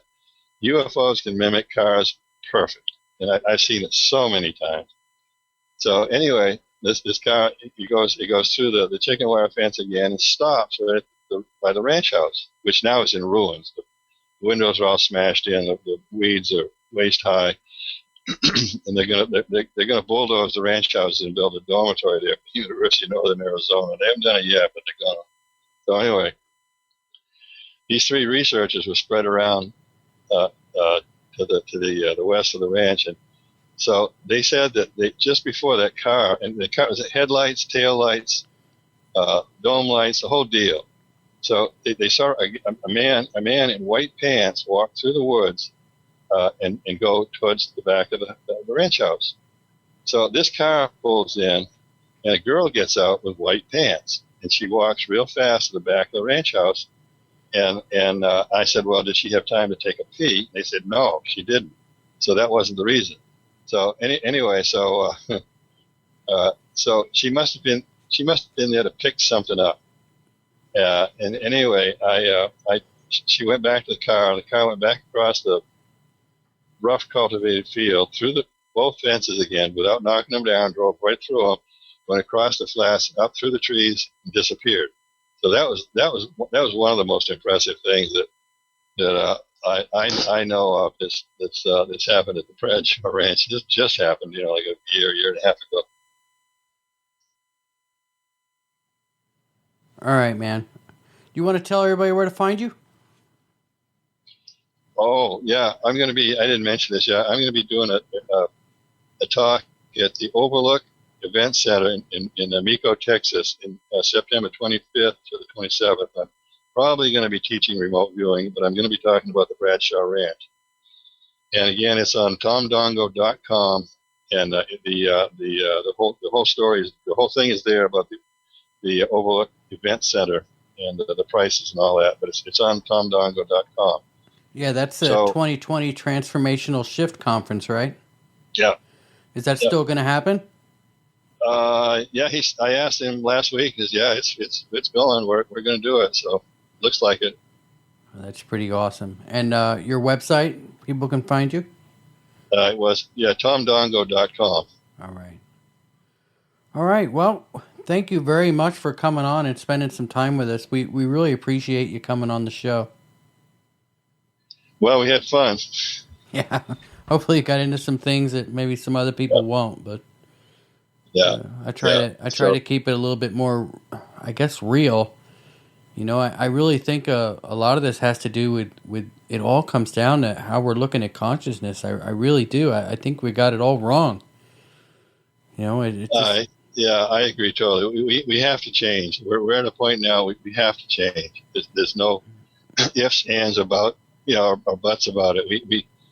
We've got to change as a civilization now. We have to, and I'm doing the best I can in my old age. But but I'm on Facebook a lot. I have a great number of readers. So you can find me on Facebook a lot. All of my good photographs are on Facebook. If you scroll down through, the best of the best and the best of my stories are on Facebook, my Facebook timeline. All right, so everybody go to Facebook and look up Tom Dongo and shoot a friend request or follow at least, and we'll be right back with Conflict Radio right after this. Yeah, no friends. I'm almost up to 5,000, so no friends. All right, well they can follow you. And all right, yeah. All right, Tom, we'll be right back. Yeah. All right. Welcome back to Conflict Radio. That was Tom Dongo.